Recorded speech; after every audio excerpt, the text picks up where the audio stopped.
Hi, we all know what are goods and services.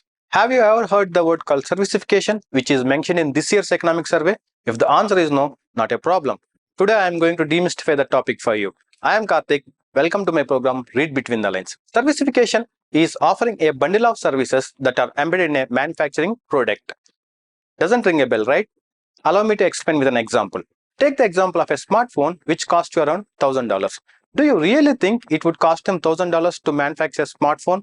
No, not at all. It hardly comes to around $200 to $300. What about the rest of $700? In a product life cycle, we have several steps starting from research and development, design, production, distribution, sales, and after sales. These all services are integral part of a smartphone. This is what we call servicification in a nutshell.